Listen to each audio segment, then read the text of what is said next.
July 30, 2025 ಮಾಮೂಲಿನಂತೆ ನಿಶ್ಚಿತ್ ಸ್ಕೂಲಿಂದ ಮನೆಗೆ ವಾಪಸ್ ಬರ್ತಾನೆ. ಬೆಂಗಳೂರಿನ ಕ್ರೈಸ್ಟ್ ಸ್ಕೂಲಲ್ಲಿ 8th ಸ್ಟ್ಯಾಂಡರ್ಡಲ್ಲಿ ನಿಶ್ಚಿತ್ ಸ್ಟಡಿ ಮಾಡ್ತಾ ಇರ್ತಾನೆ. ಸ್ಕೂಲ್ನಿಂದ 6 ಕಿಲೋಮೀಟರ್ ದೂರ ಶಾಂತಿನಿಕೇತನ ಲೇಔಟ್ ಹತ್ರ ನಿಶ್ಚಿತ್ನ ಮನೆ ಇರುತ್ತೆ. ಸಂಜೆ 5 ಗಂಟೆ ಆಗ್ತಿದ್ದಂತೆ ಸ್ವಲ್ಪ ಸ್ನ್ಯಾಕ್ಸ್ ತಿಂತಾನೆ. ಆನಂತರ ನಿಶ್ಚಿತನ ಸೈಕಲ್ ಎತ್ಕೊಂಡು ಟ್ಯೂಷನ್ಗೆ ಅಂತ ಹೊರಟ್ಬಿಡ್ತಾನೆ. ಸಂಜೆ 7 ಗಂಟೆ 7:15 ಹೊತ್ತಿಗೆ ಯಾವುದೇ ಕಾರಣಕ್ಕೂ ನಿಶ್ಚಿತ್ ಮನೆಗೆ ವಾಪಸ್ ಬರ್ತಾ ಇದ್ದ. ಆದರೆ ಅವತ್ತು 8 ಗಂಟೆ ಆಗ್ತಾ ಬರುತ್ತೆ, ನಿಶ್ಚಿತ್ ಮನೆಗೆ ವಾಪಸ್ ಬರಲ್ಲ. ಒಬ್ಬ 13 ವರ್ಷದ ಹುಡುಗ ಟೈಮ್ಗೆ ಸರಿಯಾಗಿ ಮನೆಗೆ ವಾಪಸ್ ಬಂದಿಲ್ಲ ಅಂದರೆ ಅವ್ರ ಮನೆಯವ್ರಿಗೆ ಚಿಂತೆ ಆಗುತ್ತೆ. ಇಷ್ಟೊತ್ತಾಗಿ ನಿಶ್ಚಿತ್ ಮನೆಗೆ ವಾಪಸ್ ಬರದೇ ಇರೋದ್ರಿಂದ ನಿಶ್ಚಿತ್ನ ಅಜ್ಜ ನಿಶ್ಚಿತನ ಕರ್ಕೊಂಡು ಬರೋದಕ್ಕೆ ಟ್ಯೂಷನ್ ಸೆಂಟರ್ಗೆ ಹೋಗ್ತಾರೆ. ಟ್ಯೂಷನ್ ಸೆಂಟರಲ್ಲಿ ಹೋಗಿ ವಿಚಾರಣೆ ಮಾಡಿದಾಗ ನಿಶ್ಚಿತ್ ಟೈಮ್ಗೆ ಸರಿಯಾಗಿ ಟ್ಯೂಷನ್ ಸೆಂಟರ್ ಬಂದಿದ್ದ, ಟ್ಯೂಷನ್ ಮುಗಿಸ್ಕೊಂಡು ಟೈಮ್ಗೆ ಸರಿಯಾಗಿ ಇಲ್ಲಿಂದ ಹೊರಟ್ಬಿಟ್ಟ ಅಂತ ಹೇಳ್ತಾರೆ. ಇಲ್ಲಿ ನಿಶ್ಚಿತ್ ಅಜ್ಜ ಏನು ಅನ್ಕೋತಾರೆ, ನಾನು ಮನೆಯಿಂದ ಬರುವಾಗ ನಿಶ್ಚಿತ್ ಅಲ್ಲೇ ಎಲ್ಲೋ ರೋಡ್ ಸೈಡಲ್ಲಿ ತನ್ನ ಫ್ರೆಂಡ್ಗಳ ಜೊತೆ ಮಾತಾಡ್ತಾ ಟೈಮ್ ಪಾಸ್ ಮಾಡ್ತಾ ನಿಂತಿರ್ಬೋದು. ಅವನು ನನ್ನ ಕಣ್ಣಿಗೆ ಕಾಣಿಸಿಲ್ಲ, ಬೈ ಚಾನ್ಸ್ ಮಿಸ್ ಆಗಿರ್ಬೋದು. ಈಗ ಮತ್ತೆ ಮನೆಗೆ ವಾಪಸ್ ಹೋಗುವಾಗ ನಿಶ್ಚಿತ್ ಸಿಗ್ತಾನೆ. ಅವ್ನಿಗೆ ಹಾಗೆ ಮನೆಗೆ ಕರ್ಕೊಂಡು ಹೋಗೋಣ ಅಂತ ನಿಶ್ಚಿತ್ನ ಅಜ್ಜ ಮತ್ತೆ ಮನೆ ಕಡೆ ವಾಪಸ್ ಬರ್ತಾ ಇರ್ತಾರೆ. ಅವ್ರು ಹಾಗೆ ಮನೆಗೆ ವಾಪಸ್ ಬರುವಾಗ ರೋಡ್ ಸೈಡಲ್ಲಿ ಅಲ್ಲಿ ಇಲ್ಲಿ ನಿಶ್ಚಿತ್ನ ಹುಡುಕ್ತಾ ಬರ್ತಾ ಇರ್ತಾರೆ. ಆದರೆ ನಿಶ್ಚಿತಲ್ಲಿ ಎಲ್ಲೂ ಕಾಣಲ್ಲ. ಹಾಗೆ ಅವರು ಬರ್ತಾ ಪ್ರೋಮ್ಲಿ ಫ್ಯಾಮಿಲಿ ಪಾರ್ಕ್ ಹತ್ರ ಬರ್ತಾರೆ. ಹೀಗೆ ಅವರು ಅಲ್ಲಿ ಬಂದಾಗ ಆ ಪಾರ್ಕ್ನ ಪಕ್ಕದಲ್ಲಿ ನಿಶ್ಚಿತ್ನ ಸೈಕಲ್ ನಿಂತಿರುತ್ತೆ. ನಿಶ್ಚಿತ್ನ ಸೈಕಲಲ್ಲಿ ನಿಂತಿದೆ ಅಂದರೆ ಅದೇ ಎಲ್ಲೋ ಅಕ್ಕಪಕ್ಕದಲ್ಲಿ ನಿಶ್ಚಿತ್ ಇರ್ಬೋದು ಅಂತ ಆ ಪಾರ್ಕ್ನ ಸುತ್ತಮುತ್ತ ಎಲ್ಲ ನಿಶ್ಚಿತ್ನ ಹುಡ್ಕಾಡ್ಬಿಡ್ತಾರೆ. ಆದರೆ ನಿಶ್ಚಿತ್ ಎಲ್ಲೂ ನೋಡೋದಕ್ಕೆ ಸಿಗಲ್ಲ. ಈ ವಿಷಯವನ್ನು ನಿಶ್ಚಿತ್ನ ಅಜ್ಜ ಬಂದು ನಿಶ್ಚಿತ್ನ ಮನೇಲಿ ತಿಳಿಸ್ತಾರೆ. ಇದಾದ ನಂತರ ನಿಶ್ಚಿತ್ನ ಮನೆಯವರು ಅವರ ಸಂಬಂಧಿಕರಲ್ಲಿ ವಿಚಾರಿಸ್ತಾರೆ. ನಿಶ್ಚಿತ್ನ ಕ್ಲಾಸ್ಮೇಟ್ಗಳು, ಅವರ ಫ್ರೆಂಡ್ಗಳು ಎಲ್ಲ ಕಡೆ ವಿಚಾರಿಸಿ ನೋಡ್ತಾರೆ. ಆದರೆ ನಿಶ್ಚಿತ್ ಎಲ್ಲೂ ಪತ್ತೆ ಇಲ್ಲ. ನಿಶ್ಚಿತ್ನ ಮನೆಯವರು ಅವರಿದ್ದಂಥ ಇಡೀ ಏರಿಯಾನೆಲ್ಲ ಜಲಾಡ್ಬಿಡ್ತಾರೆ. ಆದರೆ ನಿಶ್ಚಿತ್ ಈಗಲೂ ಕೂಡ ನಾಪತ್ತೆಯಾಗಿರ್ತಾನೆ. ಒಂದು ಅರ್ಥದಲ್ಲಿ ಈಗ ನಿಶ್ಚಿತ್ ಮಿಸ್ಸಿಂಗ್ ಆಗಿದ್ದಾನೆ. ನಿಶ್ಚಿತ್ ಮಿಸ್ಸಿಂಗ್ ಆಗಿ ಇಲ್ಲಿವರೆಗೆ 2 ಗಂಟೆಗಳು ಕಳೀತಾ ಬಂದಿರುತ್ತೆ. ಈಗ ಇನ್ನೂ ಲೇಟ್ ಮಾಡೋದು ಬೇಡ ಅಂತ ನಿಶ್ಚಿತ್ನ ತಂದೆ ಹುಳಿಮಾವು ಪೊಲೀಸ್ ಸ್ಟೇಷನ್ಗೆ ಹೋಗ್ತಾರೆ. ಅಲ್ಲಿ ನಿಶ್ಚಿತ್ ಮಿಸ್ಸಿಂಗ್ ಆದಂಥ ಕಂಪ್ಲೇಂಟ್ ಕೊಡ್ತಾರೆ. ಪೊಲೀಸರು ಆಗಿಂದಾಗಲೇ ಒಂದು ಟೀಮ್ ಮಾಡಿಕೊಂಡು ನಿಶ್ಚಿತ್ನ ಮನೆಯಿಂದ ಟ್ಯೂಷನ್ ಸೆಂಟ್ರ್ವರೆಗೆ ಎಷ್ಟು ಕ್ಯಾಮ್ರಾಗಳಿರುತ್ತೆ ಪ್ರತಿಯೊಂದನ್ನು ಕೂಡ ಸರ್ಚ್ ಮಾಡ್ತಾ ಬರ್ತಾರೆ. ಹೀಗೆ ಅವರು ನೋಡ್ತಾ ಬಂದಾಗ ಒಂದು ಕ್ಯಾಮ್ರಾದಲ್ಲಿ ನಿಶ್ಚಿತ್ ಒಬ್ಬ ವ್ಯಕ್ತಿಯ ಹಿಂದೆ ಒಂದು ಬೈಕಲ್ಲಿ ಕೂತ್ಕೊಂಡು ಹೋಗ್ತಾ ಇರ್ತಾನೆ. ನಿಶ್ಚಿತ್ನ ಮನೆಯವ್ರಿಗೆ ಕರೆಸಿ ಆ ಬೈಕ್ ಓಡಿಸ್ತಾ ಇರುವಂಥ ವ್ಯಕ್ತಿ ನಿಮ್ಗೇನಾದರೂ ಗೊತ್ತಾ, ಈ ವ್ಯಕ್ತಿ ಯಾರು ಅಂತ ಕೇಳಿದ್ರೆ ಆ ಬೈಕ್ ಓಡಿಸ್ತಾ ಇರುವಂಥ ವ್ಯಕ್ತಿ ಹೆಲ್ಮೆಟ್ ಹಾಕಿರ್ತಾನೆ, ಅವನು ಯಾರು ಅಂತ ಗೊತ್ತಾಗಲ್ಲ. ಒಟ್ಟಿನಲ್ಲಿ ನಿಶ್ಚಿತ್ ಇಷ್ಟಪಟ್ಟು ಆ ವ್ಯಕ್ತಿ ಜೊತೆ ಹೋಗಿರ್ತಾನೆ. ಆ ವ್ಯಕ್ತಿ ನಿಶ್ಚಿತ್ಗೆ ಗೊತ್ತಿರ್ಬೋದು, ಆದರೆ ಆ ವ್ಯಕ್ತಿ ಯಾರು ಅಂತ ನಿಶ್ಚಿತ್ನ ಮನೆಯವ್ರಿಗೆ ಗೊತ್ತಾಗ್ತಾ ಇಲ್ಲ. ಇದೇ ಇನ್ನೊಂದು ಕಡೆ ನಿಶ್ಚಿತ್ ಮಿಸ್ ಆಗಿ ತುಂಬ ಹೊತ್ತು ಕಳೀತಾ ಬಂದಿರುತ್ತೆ. ಅದರಲ್ಲಿ ಬೇರೆ ಆ ನಿಶ್ಚಿತ್ನ ಕರ್ಕೊಂಡು ಹೋದಂಥ ವ್ಯಕ್ತಿ ಹೆಲ್ಮೆಟ್ ಬೇರೆ ಹಾಕಿದ್ದಾನೆ. ಇದನ್ನೆಲ್ಲ ನೋಡ್ತಾ ಇದ್ರೆ ನಿಶ್ಚಿತ್ನ ಕಿಡ್ನ್ಯಾಪ್ ಆಗಿರ್ಬೋದು ಅಂತ ಎಲ್ಲರಿಗೂ ಅನುಮಾನ ಶುರುವಾಗುತ್ತೆ. ಈ ಅನುಮಾನ ಶುರುವಾದ ನಂತರ ಯಾವುದೇ ಫೋನ್ ಬಂದರೂ ಕೂಡ ನಿಶ್ಚಿತ್ನ ಮನೆಯವರ ಎದೆ ಒಡೆದೋಗ್ತಾ ಇರುತ್ತೆ, ಎಲ್ಲಿ ಕಿಡ್ನ್ಯಾಪರ್ಸ್ಗಳು ಫೋನ್ ಮಾಡಿರ್ಬೋದು ಅಂತ. ಆದರೆ ಅವರ ಅದೃಷ್ಟಕ್ಕೆ ಇಲ್ಲಿವರೆಗೂ ಕೂಡ ಕಿಡ್ನ್ಯಾಪರ್ಸ್ಗಳು ಫೋನ್ ಮಾಡಿರಲ್ಲ. ರಾತ್ರಿ 1 ಗಂಟೆ ಹೊತ್ತಿಗೆ ನಿಶ್ಚಿತ್ನ ತಾಯಿ ಸವಿತಾ ಅವ್ರಿಗೆ ಒಂದು ಫೋನ್ ಬರುತ್ತೆ. ಆ ಫೋನ್ ರಿಸೀವ್ ಮಾಡಿ ನೋಡಿದ್ರೆ ಆ ಫೋನ್ನಲ್ಲಿ ಹಿಂದಿ ಮತ್ತು ಕನ್ನಡ ಮಿಕ್ಸ್ ಮಾಡಿ ಒಂಥರ UP ಮತ್ತು ಬಿಹಾರದವರು ಮಾತಾಡೋ ಥರ ಒಬ್ಬ ವ್ಯಕ್ತಿ ಮಾತಾಡ್ತಾ ಇರ್ತಾನೆ.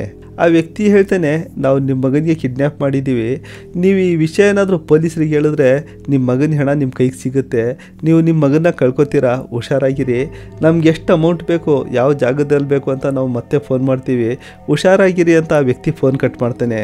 ಸ್ನೇಹಿತರೆ, ಈ ಥರದ 100 ಕಿಡ್ನ್ಯಾಪಿಂಗ್ ಘಟನೆಗಳು ನಮ್ಮ ದೇಶದಲ್ಲಿ ಆಗಾಗ ನಡೀತಾ ಇರುತ್ತೆ. ಅಂಥದ್ರಲ್ಲಿ ನಾನು ಇವತ್ತು ಈ ಕಥೆನ ಯಾಕೆ ಹೇಳ್ತಾ ಇದ್ದೀನಿ ಅಂದರೆ, ಈ ಕಥೆಯಲ್ಲಿ ಒಂದು ವಿಶೇಷತೆ ಇದೆ. ಈ ಕಥೆನ ಕೇಳಿದ ನಂತರ ಅದು ನಿಮಗೆ ಗೊತ್ತಾಗುತ್ತೆ. ಹಾಗಾದರೆ ನಿಶ್ಚಿತನ ಕಿಡ್ನ್ಯಾಪ್ ಮಾಡಿದಂಥ ವ್ಯಕ್ತಿ ಯಾರು, ಆ ಕಿಡ್ನ್ಯಾಪರ್ಸ್ಗಳು ಎಷ್ಟು ಅಮೌಂಟ್ಗೆ ಡಿಮ್ಯಾಂಡ್ ಮಾಡ್ತಾರೆ, ಆನಂತರ ಈ ಕಥೆ ಹೇಗೆಲ್ಲ ಮುಂದುವರಿಯುತ್ತೆ, ಇದನ್ನೆಲ್ಲ ತಿಳ್ಕೊಳ್ಳೋದಕ್ಕೆ ಕಥೆನ ಪೂರ್ತಿ ನೋಡಿ. ಆಗ ನಿಮ್ಗೆ ಅನಿಸುತ್ತೆ ಇದೊಂದು ರೋಚಕ ಕಥೆ ಅಂತ. ಒಂದು ರೋಚಕ ಕಥೆ ಕಾರ್ಯಕ್ರಮಕ್ಕೆ ಸ್ವಾಗತ. 13 ವರ್ಷದ ನಿಶ್ಚಿತ್ ಅವ್ರ ತಂದೆ ತಾಯಿಗೆ ಒಬ್ಬನೇ ಮಗ ಅಂತ ಅವನೇನು ಬಿಟ್ಟು ಬೀಳ್ದಿರಲ್ಲ. ಅವನು ಶಿಸ್ತಾಗಿರ್ತಾನೆ, ಟೈಮ್ಗೆ ಸರಿಯಾಗಿ ಸ್ಕೂಲ್ಗೆ ಹೋಗ್ತಾನೆ, ಟೈಮ್ಗೆ ಸರಿಯಾಗಿ ಟ್ಯೂಷನ್ಗೆ ಹೋಗ್ತಾನೆ, ಟೈಮ್ಗೆ ಸರಿಯಾಗಿ ಮನೆಗೆ ವಾಪಸ್ ಬರ್ತಾನೆ. ಅವನ್ನೆಲ್ಲಾದರೂ ಬರಬೇಕು ಅಂದರೆ ಮನೇಲಿ ಕೇಳ್ಬಿಟ್ಟೆ ಹೊರಗಡೆ ಹೋಗ್ತಾನೆ. ನಿಶ್ಚಿತ್ನ ತಂದೆ ಪ್ರೈವೇಟ್ ಕಾಲೇಜಲ್ಲಿ ಅಸಿಸ್ಟೆಂಟ್ ಪ್ರೊಫೆಸರ್ ಆಗಿ ಕೆಲಸ ಮಾಡ್ತಾ ಇರ್ತಾರೆ. ಅದೇ ನಿಶ್ಚಿತ್ ಅವರ ತಾಯಿ ಸವಿತಾ ಅವರು IT ಕಂಪ್ನಿಲಿ ಕೆಲಸ ಮಾಡ್ತಾ ಇರ್ತಾರೆ. ನಿಶ್ಚಿತ್ ಅವರ ಅಜ್ಜ ಇವ್ರ ಜೊತೆಲೇ ಇರ್ತಾರೆ. ಇವರೆಲ್ಲ ಒಂದೇ ಮನೇಲಿ ಇರ್ತಾರೆ. ಅವತ್ತು ನಿಶ್ಚಿತ್ನ ಕಿಡ್ನ್ಯಾಪ್ ಆದಾಗ ತಂದೆ ತಾಯಿ ಕೆಲಸಕ್ಕೆ ಹೋಗಿರ್ತಾರೆ, ಅಜ್ಜ ಮಾತ್ರ ಮನೇಲಿರ್ತಾರೆ. ರಾತ್ರಿ 1 ಗಂಟೆ ಹೊತ್ತಿಗೆ ನಿಶ್ಚಿತ್ನ ತಾಯಿ ಸವಿತಾ ಅವ್ರಿಗೆ ಕಿಡ್ನ್ಯಾಪರ್ಸ್ಗಳು ಮೊದಲನೇ ಸಲ ಫೋನ್ ಮಾಡಿರ್ತಾರೆ. ಅದಾಗಿ ಸ್ವಲ್ಪ ಹೊತ್ತಿನ ನಂತರ ಕಿಡ್ನ್ಯಾಪರ್ಸ್ಗಳು ಮತ್ತೆ ವಾಟ್ಸಪ್ ಕಾಲ್ ಮಾಡ್ತಾರೆ. ಈ ಸಲ ಇವರು ಫೋನ್ ಮಾಡಿದಾಗ 5 ಲಕ್ಷದ ಅಮೌಂಟ್ ಡಿಮ್ಯಾಂಡ್ ಮಾಡ್ತಾರೆ.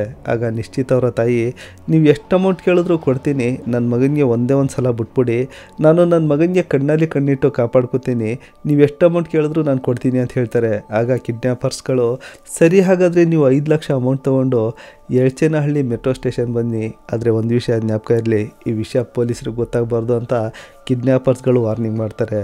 ಸರಿ ಅಂತ ನಿಶ್ಚಿತ್ ತಂದೆ 5 ಲಕ್ಷ ಅಮೌಂಟ್ ರೆಡಿ ಮಾಡಿಕೊಂಡು ಕಿಡ್ನ್ಯಾಪರ್ಸ್ಗಳು ಹೇಳ್ದಂಥ ಯಳಚೇನಹಳ್ಳಿ ಮೆಟ್ರೋ ಸ್ಟೇಷನ್ಗೆ ಹೊರಡ್ತಾರೆ. ಯಳಚೇನಹಳ್ಳಿ ಮೆಟ್ರೋ ಸ್ಟೇಷನ್ ಇವರ ಮನೆಯಿಂದ 56 ಕಿಲೋಮೀಟರ್ ದೂರ ಇರುತ್ತೆ.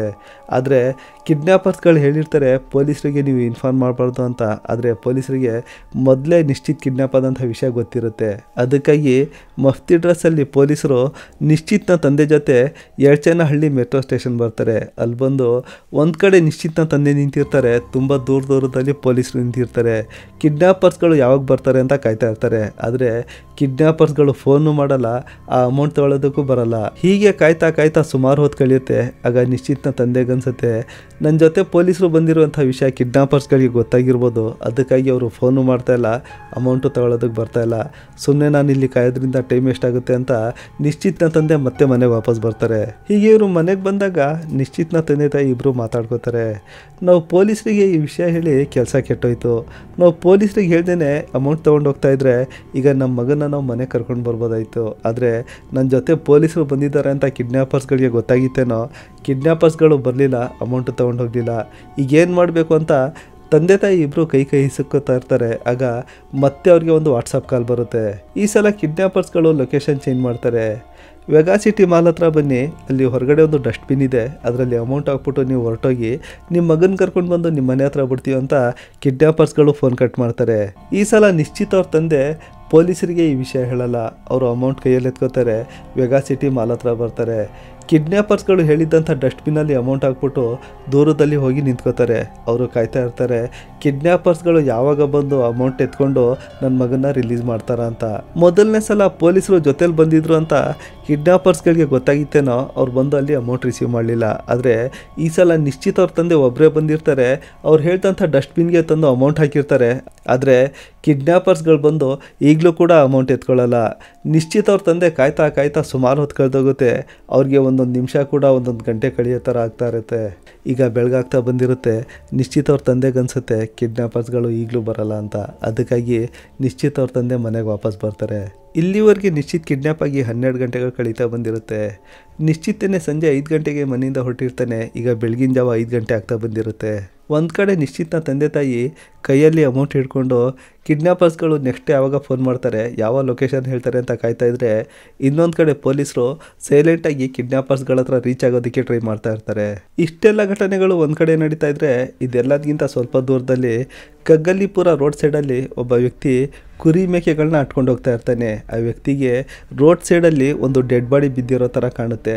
ಅವನು ಪೊಲೀಸರಿಗೆ ಇನ್ಫಾರ್ಮ್ ಮಾಡ್ತಾನೆ. ವಿಷಯ ತಿಳಿದು DCP ಮತ್ತು ರೂರಲ್ SP ಒಂದು ಟೀಮ್ ಮಾಡಿಕೊಂಡು ಘಟನಾ ಸ್ಥಳಕ್ಕೆ ಬಂದು ನೋಡಿದಾಗ ಅಲ್ಲಿ ಒಂದು ಅರ್ಧ ಸುಟ್ಟದಂಥ ಒಂದು ಡೆಡ್ ಬಾಡಿ ಬಿದ್ದಿರುತ್ತೆ.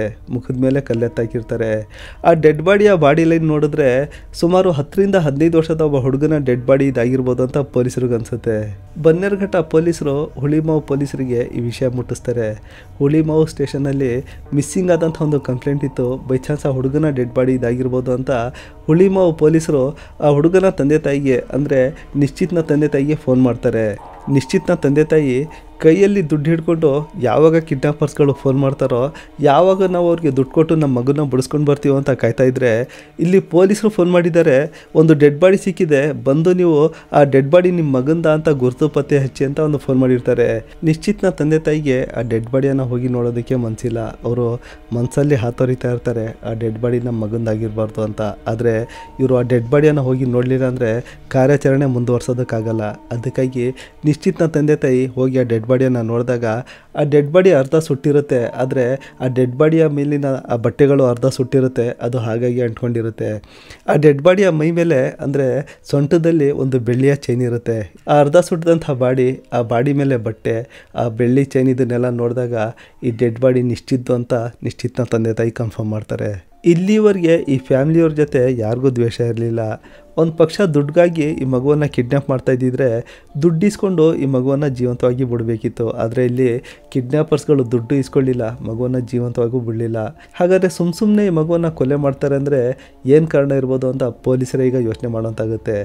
ಪೊಲೀಸರು 20 ಜನರ ಒಂದು ಟೀಮ್ ಕ್ರಿಯೇಟ್ ಮಾಡ್ಕೋತಾರೆ. ಈಗ ಪೊಲೀಸರು ತನಿಖೆ ಶುರು ಮಾಡಿದಾಗ ಪೊಲೀಸರಿಗೆ ಅಲ್ಲಿ ಒಂದು ಪಾಯಿಂಟ್ ಸಿಗುತ್ತೆ. ಇಲ್ಲಿ ಕಿಡ್ನ್ಯಾಪರ್ಸ್ಗಳು ಫೋನ್ ಮಾಡಿದ್ದಂಥ ನಂಬರ್ ಆಗಾಗ ಸ್ವಿಚ್ ಆಫ್ ಬರ್ತಾ ಇರುತ್ತೆ. ಅದಕ್ಕಾಗಿ ಆ ನಂಬರನ್ನು ಟ್ರೆಸ್ ಮಾಡೋದಕ್ಕೆ ತೊಂದರೆ ಆಗ್ತಾ ಇರುತ್ತೆ. ಆದರೆ ಆ ನಂಬರಿಂದ ಇನ್ನೊಂದು ನಂಬರ್ಗೆ ಫೋನ್ ಹೋಗಿರುತ್ತೆ. ಆ ನಂಬರ್ನ ಲೊಕೇಶನ್ಗಳನ್ನ ನೋಡಿದ್ರೆ ಆ ಕಿಡ್ನ್ಯಾಪರ್ಸ್ಗಳು ಫೋನ್ ಮಾಡಿದ್ದಂಥ ನಂಬರ್ ಮತ್ತು ಆ ನಂಬರ್ ಸೇಮ್ ಲೊಕೇಶನಲ್ಲಿ ತೋರಿಸ್ತಾ ಇರುತ್ತೆ. ಅದಕ್ಕಾಗಿ ಪೊಲೀಸರು ಆ ಕಿಡ್ನ್ಯಾಪರ್ಸ್ಗಳು ಫೋನ್ ಮಾಡಿದ್ದಂಥ ಆ ನಂಬರನ್ನು ಬಿಟ್ಟು ಇನ್ನೊಂದು ನಂಬರ್ನ ಲೊಕೇಶನನ್ನು ಟ್ರೆಸ್ ಮಾಡ್ತಾ ಇರ್ತಾರೆ. ಇಲ್ಲಿ ಕಿಡ್ನ್ಯಾಪರ್ಸ್ಗಳು ಏನು ಅನ್ಕೋತಾರೆ, ಪೊಲೀಸರು ಬರೀ ಅದೊಂದೇ ನಂಬರ್ಗೆ ಮಾತ್ರ ಟ್ರೆಸ್ ಮಾಡ್ತಾ ಇದ್ದಾರೆ, ಅವ್ರಿಗೆ ಈ ನಂಬರ್ ಬಗ್ಗೆ ಮಾಹಿತಿ ಇಲ್ಲ ಅಂದ್ಕೊಂಡಿರ್ತಾರೆ. ಆದರೆ ಪೊಲೀಸರು ಈ ನಂಬರನ್ನು ಟ್ರೆಸ್ ಮಾಡ್ತಾ ಇರ್ತಾರೆ. ಹೀಗೆ ಪೊಲೀಸರು ಆ ನಂಬರನ್ನು ಟ್ರೆಸ್ ಮಾಡುವಾಗ ಅಂದರೆ ಇಲ್ಲಿವರೆಗೆ ನಿಶ್ಚಿತ್ನ ಡೆಡ್ ಬಾಡಿ ಸಿಕ್ಕು 7 ಗಂಟೆ ಟೈಮ್ ಕಳೆದಿರುತ್ತೆ. ರಾತ್ರಿ 1 ಗಂಟೆ ಹೊತ್ತಲ್ಲಿ ಬನ್ನೇರುಘಟ್ಟ ಫಾರೆಸ್ಟಿಂದ ಸ್ವಲ್ಪ ದೂರದಲ್ಲಿ ಈ ನಂಬರ್ನ ಲೊಕೇಶನ್ ಸಿಗುತ್ತೆ. ಇನ್ಸ್ಪೆಕ್ಟರ್ ಆದಂಥ ಕುಮಾರಸ್ವಾಮಿ BG ಮತ್ತು ಸಬ್ ಇನ್ಸ್ಪೆಕ್ಟರ್ ಅರವಿಂದ್ ಕುಮಾರ್ ಅವರು ಒಂದು ಟೀಮ್ ಮಾಡಿಕೊಂಡು ಆ ಹಳ್ಳಿ ಹತ್ರ ಒಂದು ಸ್ಕೂಟಿ ಹೋಗ್ತಾ ಇರುತ್ತೆ. ಆ ಸ್ಕೂಟಿಯನ್ನು ತಡೆದು ನಿಲ್ಲಿಸಿ ವಿಚಾರಣೆ ಮಾಡೋದಕ್ಕೆ ಹೋದರೆ ಆ ಸ್ಕೂಟಿಲಿ ಇಬ್ಬರು ಹೋಗ್ತಾ ಇರ್ತಾರೆ. ಅವರು ಚಾಕು ಚೂರಿಗಳಿಂದ ಪೊಲೀಸರ ಮೇಲೆ ಅಟ್ಯಾಕ್ ಮಾಡೋದಕ್ಕೆ ಬರ್ತಾರೆ. ಪೊಲೀಸರು ಸೆಲ್ಫ್ ಡಿಫೆನ್ಸ್ಗೋಸ್ಕರ ಶೂಟೌಟ್ ಮಾಡಿದಾಗ ಆ ಶೂಟೌಟಲ್ಲಿ ಒಬ್ಬನಿಗೆ ಒಂದು ಕಾಲ ಮೇಲೆ ಒಂದು ಗುಂಡು ಬೀಳುತ್ತೆ, ಇನ್ನೊಬ್ಬನಿಗೆ 2 ಕಾಲ ಮೇಲೆ 2 ಗುಂಡು ಬೀಳುತ್ತೆ. ಆನಂತರ ಅವರಿಬ್ಬರು ದಪ್ಪ ಅಂತ ಕೆಳಗಡೆ ಬಿದ್ದಾಗ ಅವರಿಬ್ಬರನ್ನ ಕರ್ಕೊಂಡೋಗಿ ಆಸ್ಪತ್ರೆಯಲ್ಲಿ ಅಡ್ಮಿಟ್ ಮಾಡ್ತಾರೆ. ಪೊಲೀಸರು ಕಿಡ್ನ್ಯಾಪರ್ಸ್ಗಳನ್ನೇನೋ ಅರೆಸ್ಟ್ ಮಾಡಿಬಿಟ್ರು. ಆದರೆ ಈ ಕಿಡ್ನ್ಯಾಪರ್ಸ್ಗಳು ನಿಶ್ಚಿತ್ನ ಮನೆಯವ್ರಿಗೆ ಸಂಬಂಧಪಟ್ಟದವರ ಪರಿಚಯದವರ ಅಂತ ಕನ್ಫರ್ಮ್ ಮಾಡೋದಕ್ಕೆ ನಿಶ್ಚಿತ್ನ ಮನೆಯವರನ್ನು ಕರೆಸ್ತಾರೆ. ನಿಶ್ಚಿತ್ನ ಮನೆಯವರು ಬಂದು ಈ ಕಿಡ್ನ್ಯಾಪರ್ಸ್ಗಳನ್ನ ನೋಡಿದಾಗ ಒಂದು ಕ್ಷಣ ದಂಗಾಗ್ಬಿಡ್ತಾರೆ. ಯಾಕೆಂದರೆ ಈ ಕಿಡ್ನ್ಯಾಪಿಂಗ್ನ ಮಾಸ್ಟರ್ ಮೈಂಡ್ ಯಾರಿದ್ದ ಅವನು ಇವ್ರದ್ದೇ ಮನೆಯ ಡ್ರೈವರ್ ಆಗಿರ್ತಾನೆ. ಅವನ ಹೆಸರು ಗುರುಮೂರ್ತಿ ಆಗಿರುತ್ತೆ. ಹಾಗೆ ಇಲ್ಲಿ ಈ ಗುರುಮೂರ್ತಿ ಯಾರು ಅಂತ ಸ್ವಲ್ಪ ಪರಿಚಯ ಮಾಡಿಕೊಟ್ಬಿಡ್ತೀನಿ. ಗುರುಮೂರ್ತಿ ಇದಕ್ಕೂ ಮೊದಲು ಡ್ರೈವರ್ ವ್ಯೂ ಅಂತ ಒಂದು ಕಂಪ್ನಿ ಇರುತ್ತೆ, ಅಲ್ಲಿ ಕೆಲಸ ಮಾಡ್ತಾ ಇರ್ತಾನೆ. ಈ ಕಂಪ್ನಿ ಯಾವ ಥರ ಕೆಲಸ ಮಾಡುತ್ತೆ ಅಂದರೆ, ನಿಮ್ಮ ಮನೆಯಲ್ಲಿ ಒಂದು ಕಾರ್ ಇರುತ್ತೆ, ಆ ಕಾರ್ ಓಡಿಸೋದಕ್ಕೆ ಡ್ರೈವರ್ ಇರೋಲ್ಲ. ಆಗ ನೀವು ಈ ಕಂಪ್ನಿಗೆ ಕಾಂಟ್ಯಾಕ್ಟ್ ಮಾಡಿದ್ರೆ ಈ ಕಂಪ್ನಿಯವರು ಒಂದು ಡ್ರೈವರ್ ಕಳಿಸ್ತಾರೆ. ಕೆಲಸ ಎಲ್ಲ ಮುಗಿದ್ಮೇಲೆ ನೀವು ಇಷ್ಟು ಅಮೌಂಟ್ ಅಂತ ಈ ಕಂಪ್ನಿಗೆ ಪೇ ಮಾಡಿದ್ರೆ ಆ ಕಂಪ್ನಿಯಿಂದ ಡ್ರೈವರ್ಗೆ ಇಷ್ಟು ಅಮೌಂಟ್ ಅಂತ ಕೊಡ್ತಾರೆ. ಆನಂತರ ಸ್ವಲ್ಪ ಕಮಿಷನ್ ತಾವಿಟ್ಕೋತಾರೆ. ಇದೇ ಥರ ನಿಶ್ಚಿತ್ ಅವ್ರ ಮನೆಯಲ್ಲಿ ಒಂದು ಕಾರ್ ಇರುತ್ತೆ. ನಿಶ್ಚಿತ್ ಅವ್ರ ತಾಯಿ ಸವಿತಾ ಅವ್ರಿಗೆ ಆಫೀಸ್ಗೆ ಕರ್ಕೊಂಡು ಹೋಗೋದಕ್ಕೆ ಬರೋದಕ್ಕೆ ಅಂತ ಒಬ್ಬ ಡ್ರೈವರ್ ಬೇಕಾಗಿರುತ್ತೆ. ಅದಕ್ಕೆ ಅವರು ಡ್ರೈವರ್ ವ್ಯೂ ಕಂಪ್ನಿಗೆ ಕಾಂಟ್ಯಾಕ್ಟ್ ಮಾಡ್ತಾರೆ. ಡ್ರೈವರ್ ವ್ಯೂ ಕಂಪ್ನಿಯಿಂದ ಗುರುಮೂರ್ತಿಗೆ 2-3 ಸಲ ಕಳಿಸ್ತಾರೆ. ಗುರುಮೂರ್ತಿ ಬಂದು ಸವಿತಾ ಅವ್ರಿಗೆ 2-3 ಸಲ ಆಫೀಸ್ ಕರ್ಕೊಂಡು ಹೋಗ್ತಾನೆ. ಇಷ್ಟರಲ್ಲಿ ಅವನು ಅವರ ವಿಶ್ವಾಸ, ಅವ್ರ ನಂಬಿಕೆಯನ್ನು ಗೆದ್ದಿರ್ತಾನೆ. ಆನಂತರ ಗುರುಮೂರ್ತಿ ಹೇಳ್ತಾನೆ, ನೀವು ಆ್ಯಪ್ ಥ್ರೂ ನನ್ನನ್ನು ಕರೆಸ್ಕೋಬೇಡಿ, ನಾನು ಡೈರೆಕ್ಟಾಗಿ ಬಂದು ನಿಮಗೆ ಕಾರು ಓಡಿಸಿ ಕೊಡ್ತೀನಿ, ಆಗ ನಿಮಗೆ ದುಡ್ಡು ಕಮ್ಮಿ ಖರ್ಚಾಗುತ್ತೆ ಅಂತ ಹೇಳ್ತಾನೆ. ಅದಕ್ಕೆ ಸವಿತಾ ಅವರು ಸರಿ ಅಂತ ಒಪ್ಕೊಂಡಿರ್ತಾರೆ. ಇದಾದ ನಂತರ ಸವಿತಾ ಅವರು ಆಫೀಸ್ಗೆ ಹೋಗೋದಿರಲಿ, ಎಲ್ಲಾದರೂ ಹೊರಗಡೆ ಹೋಗೋದಿರಲಿ, ಗುರುಮೂರ್ತಿಗೆ ಡೈರೆಕ್ಟಾಗಿ ಫೋನ್ ಮಾಡ್ತಾರೆ. ಗುರುಮೂರ್ತಿ ಬಂದು ಅವ್ರಿಗೆ ಕಾರು ಓಡಿಸಿ ಕೊಡ್ತಾನೆ. ಅಷ್ಟೇ ಅಲ್ಲ, ಈ ಮನೆಯವರು ಎಲ್ಲಾದರೂ ಹೊರಗಡೆ ಹೋಗಬೇಕು ಬರಬೇಕು ಅಂದರೂ ಕೂಡ ಗುರುಮೂರ್ತಿನೇ ಕರ್ಕೊಂಡು ಬರ್ತಾನೆ. ಗುರುಮೂರ್ತಿ ಈ ಮನೆಗೆ ಬರುವಾಗ ಹೋಗುವಾಗ ಅಬ್ಸರ್ವ್ ಮಾಡ್ತಾನೆ, ಗಂಡ ಹೆಂಡತಿ ಇಬ್ಬರು ಒಳ್ಳೆ ಆಫೀಸ್ ಡ್ಯೂಟಿ ಮಾಡ್ತಾ ಇದ್ದಾರೆ, ಇವ್ರಿಗೆ ತುಂಬ ಗಟ್ಟಿ ಸಂಬಳ ಬರ್ತಾ ಇದೆ, ದುಡ್ಡು ಕಾಸಿಗೇನು ಕೊರತೆ ಇಲ್ಲ. ಒಂದ್ಸಲ ನಿಶ್ಚಿತ್ ಅವ್ರ ಅಜ್ಜ ಗುರುಮೂರ್ತಿಯನ್ನು ಕರ್ಕೊಂಡು ಒಂದು ಪ್ರಾಪರ್ಟಿ ನೋಡೋದಕ್ಕೆ ಹೋಗ್ತಾರೆ. ಅದು ತುಂಬ ಬೆಲೆ ಬಾಳುವಂಥ ಪ್ರಾಪರ್ಟಿ ಇರುತ್ತೆ. ಬರುವಾಗ ಆ ಪ್ರಾಪರ್ಟಿಯನ್ನು ನಾವು ತಗೋತೀವಿ ಅಂತ ನಿಶ್ಚಿತ್ ಅವ್ರ ಅಜ್ಜ ಗುರುಮೂರ್ತಿ ಮುಂದೆ ಹೇಳಿರ್ತಾರೆ. ಆಮೇಲೆ ಇನ್ನೊಂದೇನೆಂದರೆ 2020ರಲ್ಲಿ ಕೋಡನ್ಕುಂಟೆ ಪೊಲೀಸ್ ಸ್ಟೇಷನ್ನಲ್ಲಿ ಗುರುಮೂರ್ತಿ ವಿರುದ್ಧ ಒಂದು ರಾಬರಿ ಕೇಸ್ ಎಂಟ್ರಿ ಆಗಿರುತ್ತೆ. ಆದರೆ ಸಾಕ್ಷಿಗಳ ಕೊರತೆಯಿಂದ ಗುರುಮೂರ್ತಿ ಆ ಕೇಸಿಂದ ಪಾರಾಗಿರ್ತಾನೆ. ಈ ವಿಷಯ ನಿಶ್ಚಿತ್ ಅವರ ಮನೆಯಲ್ಲಿ ಗೊತ್ತಿರಲ್ಲ. ಅದೇ ಇನ್ನೊಂದು ಕಡೆ ಗುರುಮೂರ್ತಿ ಈ ಮನೆಯವರ ನಂಬಿಕೆ, ವಿಶ್ವಾಸ, ಮನಸ್ಸು ಇದನ್ನೆಲ್ಲ ಗೆಲ್ತಾ ಬರ್ತಾನೆ. ಗುರುಮೂರ್ತಿ ಹೊಂಚಾಗ್ತಾ ಇರ್ತಾನೆ ಈ ಮನೆಯಿಂದ ಯಾವ ಥರ ದುಡ್ಡು ಕೀಳ್ಬೇಕು ಅಂತ. ಆಗ ಗುರುಮೂರ್ತಿ ಕಣ್ಣಿಗೆ ನಿಶ್ಚಿತ್ ಬೀಳ್ತಾನೆ. ನಿಶ್ಚಿತ್ ತಂದೆ ತಾಯಿಗೆ ಇವನೊಬ್ಬನೇ ಮಗ ಆದ್ರಿಂದ ಇವನಿಗೆ ಕಿಡ್ನ್ಯಾಪ್ ಮಾಡಿದ್ರೆ ಅವ್ರು ಎಷ್ಟು ಬೇಕಾದರೂ ಅಮೌಂಟ್ ಕೊಡ್ತಾರೆ ಅಂತ ಗುರುಮೂರ್ತಿಗೆ ಗ್ಯಾರಂಟಿ ಇರುತ್ತೆ. ಈಗ ಗುರುಮೂರ್ತಿ ನಿಶ್ಚಿತ್ಗೆ ಕಿಡ್ನ್ಯಾಪ್ ಮಾಡಲೇಬೇಕು ಅಂತ ತೀರ್ಮಾನ ಮಾಡಿಬಿಟ್ಟಿರ್ತಾನೆ. ಆದರೆ ಇದು ಒಬ್ಬನ ಕೈಯಿಂದ ಆಗುವಂಥ ಕೆಲಸ ಅಲ್ಲ. ಅದಕ್ಕಾಗಿ ಇವನು ಗೋಪಾಲಕೃಷ್ಣ ಅಂತ ಒಬ್ಬ ವ್ಯಕ್ತಿ ಇರ್ತಾನೆ, ಅವನಿಗೆ ಜೊತೆಲಿ ಸೇರಿಸ್ಕೊತಾನೆ. ಈ ಗೋಪಾಲಕೃಷ್ಣ ಉರುಫ್ ಗೋಪಿ ಕೇಬಲ್ ಆಪ್ರೇಟರಲ್ಲಿ ಹೆಲ್ಪರ್ ಆಗಿ ಕೆಲಸ ಮಾಡ್ತಾ ಇರ್ತಾನೆ. ಒಂದಿನ ಗುರುಮೂರ್ತಿ ಈ ಗೋಪಿ ಜೊತೆ ಈ ಕಿಡ್ನ್ಯಾಪಿಂಗ್ನ ಪ್ಲಾನನ್ನು ಹೇಳ್ಕೊಂಡಾಗ ಗೋಪಾಲಕೃಷ್ಣ ಸರಿ ಅಂತ ಒಪ್ಕೋತಾನೆ. ಈಗ ಇವರಿಬ್ಬರು ಸೇರಿ ಕಿಡ್ನ್ಯಾಪಿಂಗ್ ಆಗಿ ಪ್ಲಾನ್ ಎಲ್ಲ ತಯಾರು ಮಾಡ್ಕೋತಾರೆ. ಆದರೆ ಈ ಕಿಡ್ನ್ಯಾಪಿಂಗ್ಗೋಸ್ಕರ ಇವರಿಗೆ ಒಂದು ಮೊಬೈಲ್ ಬೇಕಾಗುತ್ತೆ. ಅದಕ್ಕಾಗಿ ಗೋಪಿ ಏನು ಮಾಡ್ತಾನೆ, ಕೋರಮಂಗಲದಲ್ಲಿ ಒಂದು ವೃದ್ಧಾಶ್ರಮ ಇರುತ್ತೆ. ಅಲ್ಲಿ ಒಬ್ಬ ವಯಸ್ಸಾದಂಥ 75 ವರ್ಷದ ವಯಸ್ಸಾದಂಥ ಒಬ್ಬ ವ್ಯಕ್ತಿಯ ಮೊಬೈಲ್ ಕದೀತಾನೆ. ಅದರಿಂದ ಸಿಮ್ ತೆಗೆದು ಗುರುಮೂರ್ತಿ ಕೊಡ್ತಾನೆ. ಬಾಕಿ ಉಳಿದಂಥ ಮೊಬೈಲನ್ನು 300 ರೂಪಾಯಿಗೆ ಮಾರ್ಕೋತಾನೆ. ಈಗ ಕಿಡ್ನ್ಯಾಪಿಂಗ್ನ ಪ್ಲಾನ್ ಶುರು ಆಗ್ಬಿಟ್ಟಿರುತ್ತೆ. ಗುರುಮೂರ್ತಿ ನಿಶ್ಚಿತ್ನ ಫಾಲೋ ಮಾಡ್ತಾ ಇರ್ತಾನೆ. ಈ ಥರ ಗುರುಮೂರ್ತಿ ತನಗೆ ಫಾಲೋ ಮಾಡ್ತಾ ಇದ್ದಾನೆ ಅಂತ ನಿಶ್ಚಿತ್ಗೂ ಕೂಡ ಗೊತ್ತಿರಲ್ಲ. ಒಂದೆರಡು ಸಲ ಟ್ಯೂಷನ್ ಬಿಟ್ಟಾಗ ಗುರುಮೂರ್ತಿ ನಿಶ್ಚಿತ್ನ ಕರ್ಕೊಂಡೋಗಿ ಪಾನಿಪುರಿ, ಗೋಬಿ ಇದನ್ನೆಲ್ಲ ತಿನ್ಸ್ಕೊಂಡು ಬಂದಿರ್ತಾನೆ. ಗುರುಮೂರ್ತಿ ಇವ್ರ ಮನೆಗೆ ಪ್ರತಿದಿನ ಬರ್ತಾ ಇದ್ದಂಥ ಹೋಗ್ತಾ ಇದ್ದಂಥ ಪರಿಚಯದ ವ್ಯಕ್ತಿ ಆದ್ರಿಂದ ನಿಶ್ಚಿತ್ ಸರಿ ಅಂತ ಗುರುಮೂರ್ತಿ ಜೊತೆ ಹೋಗ್ತಾನೆ. ಧೈರ್ಯವಾಗಿ ಚಾಟ್ಸ್ ತಿನ್ಕೊಂಡು ಬರ್ತಾ ಇರ್ತಾನೆ.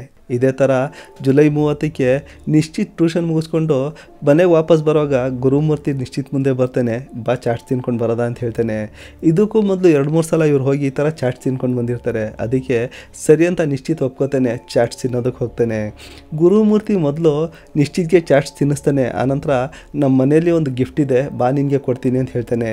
ನಿಶ್ಚಿತ್ ಸರಿ ಅಂತ ಒಪ್ಕೋತಾನೆ. ಆನಂತರ ನಿಶ್ಚಿತ್ಗೆ ಪಲ್ಸರ್ ಬೈಕಲ್ಲಿ ಹಿಂದೆ ಕುಂಡಿಸ್ಕೊಂಡು ಗುರುಮೂರ್ತಿ ಹೆಲ್ಮೆಟ್ ಹಾಕ್ಕೊಂಡು ಅಲ್ಲಿಂದ ಹೊರಡ್ತಾನೆ. ಹೀಗೆ ಇವರು ನಿಶ್ಚಿತನ ಕಿಡ್ನ್ಯಾಪ್ ಮಾಡಿದ ನಂತರ ಹಿಂದಿಲಿ ಟೈಪ್ ಮಾಡಿ ವಾಟ್ಸಪ್ಪಲ್ಲಿ ಚಾಟ್ ಮಾಡ್ತಾ ಇರ್ತಾರೆ. ಯಾಕೆಂದರೆ ಇವರು ಪೊಲೀಸರನ್ನ ಕನ್ಫ್ಯೂಸ್ ಮಾಡ್ತಾ ಇರ್ತಾರೆ. ಇವರು ಈ ಥರ ಹಿಂದಿಲಿ ಟೈಪ್ ಮಾಡಿದ್ರೆ ಈ ಕಿಡ್ನ್ಯಾಪರ್ಸ್ಗಳು ನಾರ್ತ್ ಇಂಡಿಯಾದವರು ಅಂತ ಪೊಲೀಸರು ಅಂದ್ಕೊಳ್ಳಿ ಅಂತ ಇವರು ಈ ಥರ ಹಿಂದಿಲಿ ಟೈಪ್ ಮಾಡ್ತಾ ಇರ್ತಾರೆ. ಆಮೇಲೆ ಪೊಲೀಸರಿಗೆ ಇವರನ್ನು ಟ್ರ್ಯಾಕ್ ಮಾಡೋದು ಹಿಂಸೆ ಆಗ್ತಾ ಇರುತ್ತೆ. ಯಾಕೆಂದರೆ ಇವರು VPN ಯೂಸ್ ಮಾಡ್ತಾ ಇರ್ತಾರೆ. ಗುರುಮೂರ್ತಿಗೆ ಇದೆಲ್ಲ ಐಡಿಯಾ ಯಾವ ಥರ ಬಂತು ಅಂದರೆ, ಗುರುಮೂರ್ತಿ ಅಣ್ಣ ಒಬ್ಬರು ಸಿಟಿ ಪೊಲೀಸ್ ಸೋಷಿಯಲ್ ಮೀಡಿಯಾ ಡಿವಿಷನಲ್ಲಿ ಕೆಲಸ ಮಾಡ್ತಾ ಇರ್ತಾರೆ. ಅವ್ರ ಜೊತೆ ಮಾತಾಡ್ತಾ ಗುರುಮೂರ್ತಿ ಇದನ್ನೆಲ್ಲ ತಿಳ್ಕೊಂಡಿರ್ತಾನೆ. ಇವರು 5 ಲಕ್ಷದ ಡಿಮ್ಯಾಂಡ್ ಮಾಡಿದಾಗ ಆಗಲೇ ಪೊಲೀಸರಿಗೆ ಅನುಮಾನ ಇರುತ್ತೆ. ಇವ್ರ ಗುಂಪಲ್ಲಿ ಜಾಸ್ತಿ ಜನ ಇಲ್ಲ, ಇವ್ರು ಇದ್ದರೆ ಇಬ್ಬರು ಇಲ್ಲ ಅಂದರೆ 3 ಜನ ಇರ್ಬೋದು. ಅದಕ್ಕಾಗಿ ಇಷ್ಟು ಕಮ್ಮಿ ಅಮೌಂಟ್ಗೆ ಡಿಮ್ಯಾಂಡ್ ಮಾಡ್ತಾ ಇರ್ಬೋದು ಅಂತ. ಅದರಂತೆ ನಿಶ್ಚಿತ್ನ ತಂದೆ ಅಮೌಂಟ್ ತೊಗೊಂಡು ಯಳಚೇನಹಳ್ಳಿ ಮೆಟ್ರೋ ಸ್ಟೇಷನ್ ಬಂದಾಗ ಅವ್ರ ಜೊತೆ ಮಫ್ತಿ ಡ್ರೆಸ್ಸಲ್ಲಿ ಪೊಲೀಸರು ಬಂದಿರ್ತಾರೆ. ಇಲ್ಲಿ ನಿಶ್ಚಿತ್ನ ತಂದೆ ಏನು ಅನ್ಕೋತಾರೆ, ನನ್ನ ಜೊತೆ ಪೊಲೀಸರು ಬಂದಿರುವಂಥ ವಿಷಯ ಕಿಡ್ನಾಪರ್ಸ್ಗೆ ಗೊತ್ತಾಗಿರ್ಬೋದು, ಅದಕ್ಕಾಗಿ ಅವರು ಅಮೌಂಟ್ ತೊಗೊಳಕ್ಕೆ ಬಂದಿಲ್ಲ ಅಂತ. ಆದರೆ ಗುರುಮೂರ್ತಿ ಮತ್ತು ಗೋಪಿ ನಿಶ್ಚಿತನ ಕಿಡ್ನಾಪ್ ಮಾಡಿರ್ತಾರೆ. ಅವ್ರಿಗೆ ಅಲ್ಲಿ ಹೋಗಿ ಅಮೌಂಟ್ ತೊಗೊಳೋದಕ್ಕೆ ಧೈರ್ಯ ಸಾಕಾಗಲ್ಲ. ಅದಕ್ಕಾಗಿ ಅವರು ಮೆಟ್ರೋ ಸ್ಟೇಷನ್ಗೆ ಬರಲ್ಲ. ಇದಾಗಿ ಸ್ವಲ್ಪ ಹೊತ್ತಿನ ನಂತರ ಇವರಿಬ್ಬರು ಅಷ್ಟಿಷ್ಟು ಧೈರ್ಯ ಮಾಡಿ ಆ ಮಾಲ್ ಹತ್ರ ಡಸ್ಟ್ಬಿನಲ್ಲಿ ಅಮೌಂಟ್ ತಂದಾಕಿ ಅಂತ ಫೋನ್ ಮಾಡ್ತಾರೆ. ಅದರಂತೆ ನಿಶ್ಚಿತ್ನ ತಂದೆ ಆ ಡಸ್ಟ್ಬಿನಲ್ಲಿ ಅಮೌಂಟ್ ಕೂಡ ತಂದಾಕ್ತಾರೆ. ಆದರೆ ಇವರಿಬ್ಬರಿಗೆ ಅಲ್ಲೂ ಕೂಡ ಹೋಗಿ ಆ ಅಮೌಂಟ್ ಎತ್ಕೊಳ್ಳೋದಕ್ಕೆ ಧೈರ್ಯ ಸಾಕಾಗಲ್ಲ. ಇಷ್ಟೆಲ್ಲ ಆಗೋದಕ್ಕೆ ಬೆಳಗಾಗ್ತಾ ಬಂದಿರುತ್ತೆ. ಇವರಿಬ್ಬರಿಗೆ ಗ್ಯಾರಂಟಿ ಆಗ್ಬಿಡುತ್ತೆ, ನಾವು ಕಿಡ್ನ್ಯಾಪ್ ಏನೋ ಮಾಡ್ಬಿಟ್ಟಿದ್ದೀವಿ, ಆದರೆ ದುಡ್ಡು ಇಸ್ಕೊಂಡು ಬರೋಷ್ಟು ಧೈರ್ಯ ನಮಗಿಲ್ಲ. ಅದಕ್ಕಾಗಿ ಈಗ ನಿಶ್ಚಿತನ ಜೀವಂತವಾಗಿ ಬಿಟ್ಬಿಡೋಣ ಅಂತ ತೀರ್ಮಾನ ಮಾಡ್ತಾರೆ. ಆದರೆ ಅವ್ರು ಯೋಚನೆ ಮಾಡ್ತಾರೆ, ನಿಶ್ಚಿತನ ಇವರು ಜೀವಂತವಾಗಿ ವಾಪಸ್ ಕಳಿಸ್ಬಿಟ್ರೆ ಅವ್ನು ಹೋಗಿ ಗುರುಮೂರ್ತಿ ಹೆಸರು ಹೇಳ್ತಾನೆ. ಆನಂತರ ಇವರಿಬ್ಬರು ಸಿಹಾಕೋತಾರೆ ಅಂತ ಅವ್ರಿಗೆ ಕನ್ಫರ್ಮ್ ಆಗಿಬಿಡುತ್ತೆ. ಅದಕ್ಕಾಗಿ ಇವರಿಬ್ಬರು ಸೇರಿ ನಿಶ್ಚಿತನ ಕತ್ತಿಸ್ಕಿ ಸಾಯಿಸ್ಬಿಡ್ತಾರೆ. ಆನಂತರ ಕಗ್ಗಲಿಪುರ ರೋಡ್ ಸೈಡಲ್ಲಿ ತಂದು ಆ ಡೆಡ್ ಬಾಡಿಯನ್ನು ಬಿಸಾಕ್ತಾರೆ.